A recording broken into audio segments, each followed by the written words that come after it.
Yo les gens, c'est Jean-Cobra47, j'espère que vous allez bien, moi ça va nickel. Donc aujourd'hui on se retrouve pour la maintenance de mon phasme scorpion. Donc pour ceux qui ont vu mon live, donc ils l'ont déjà vu. Donc c'est le nouvel insecte sur ma chaîne, donc là je suis vraiment super content de vous le présenter. Donc je vais vous faire une petite maintenance dessus. Donc comment bien s'en occuper. Donc on va commencer tout de suite maintenant.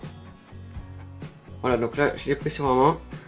Donc moi c'est une femelle que j'ai, donc une femelle phasme scorpion. On l'appelle aussi phasme tillard. Donc là on voit bien phasme scorpion parce qu'il replie donc son abdomen qui est là. Et il le replie comme un scorpion en fait. Donc moi c'est une femelle, donc comment on reconnaît les mâles des femelles? Simplement parce que les femelles elles ont les pics sur le dos.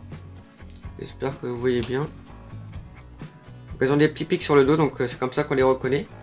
Et donc les femelles vont atteindre en moyenne 14 cm. Et elles ont une taille, pour les plus grandes, 16 cm. Et les mâles vont faire 7 à 10 cm. Donc ils sont beaucoup plus petits.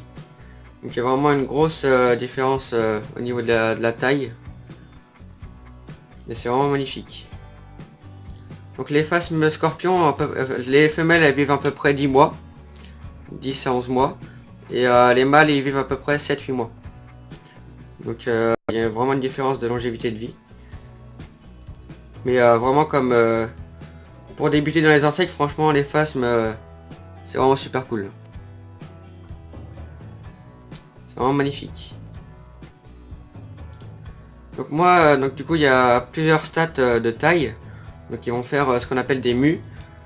Et donc en gros moi c'est taille L3.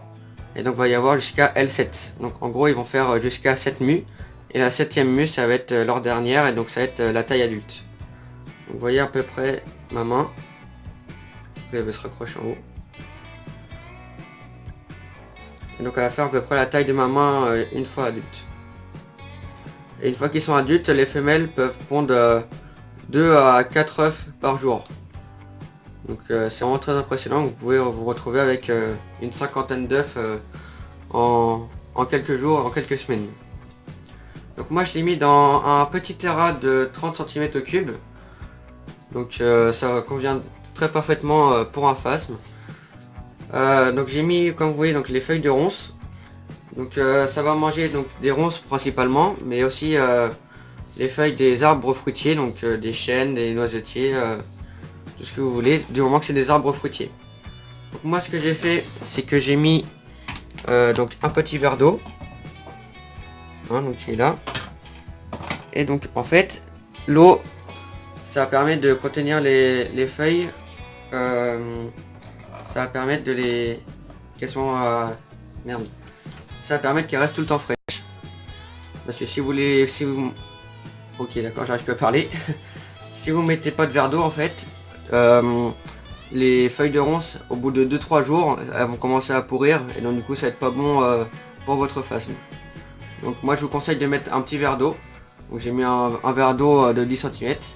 J'ai rempli un peu plus de la moitié. Et donc ça me fait 2 semaines. Et au bout de 2 semaines par contre faut changer les ronces parce qu'au bout d'un moment ça commence quand même un petit peu à pourrir. Donc vous prenez vous pouvez prendre des ronces dans les champs ou dans les forêts. Mais par contre faut faire gaffe parce qu'il peut y avoir les animaux qui vivent dessus comme les blaireaux ou les renards. Donc faut les prendre assez hautes. Et il faut faire gaffe aussi aux pesticides. Et ça c'est très important parce que si c'est à côté d'un champ, il peut y avoir des pesticides, donc on sait jamais. Il faut mieux les prendre en général complètement dans les forêts et en hauteur. Donc du coup, ce terrain là, donc c'était le terrain de ma grenouille, de base. Donc je l'ai complètement refait. Et donc du coup j'ai mis mon phasme dedans et puis ma grenouille je l'ai mis dans une petite boîte. Enfin petite boîte assez grande.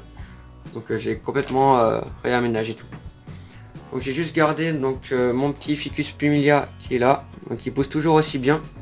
Donc, du coup je l'ai laissé, il fait vraiment pas mal de nouvelles pousses, donc ça c'est cool. Et aussi je vais vous montrer ce que j'ai mis comme petit insecte à l'intérieur. Donc j'ai mis tout simplement donc, des picloportes. Et les cloportes en fait c'est des tritivores, donc ça va manger tout le caca de l'insecte. Du coup ça permet de faire un cycle naturel. Donc j'ai mis des cloportes et un yule. Et j'ai eu des reproductions de yule, donc je crois que j'ai mis une femelle du coup. Tac, je vais juste le reposer. Tac. Donc du coup j'ai mis une petite mousse avec. Donc la mousse qui est là. Attendez, je vous montre. Et donc la mousse qui est vraiment juste là. Donc j'ai mis des cloportes. Il doit y avoir quelques colamboles et un petit Yule. Donc enfin un petit Yule, il est gros. Et donc j'ai vu hier soir il y avait quelques tout petits Yule mais tout blancs. Donc j'ai eu de la repro, donc c'est vraiment super cool. Oui, j'ai mis quelques feuilles mortes pour faire des cachettes. Donc comme ça fait vraiment un cycle naturel. Et comme ça dès que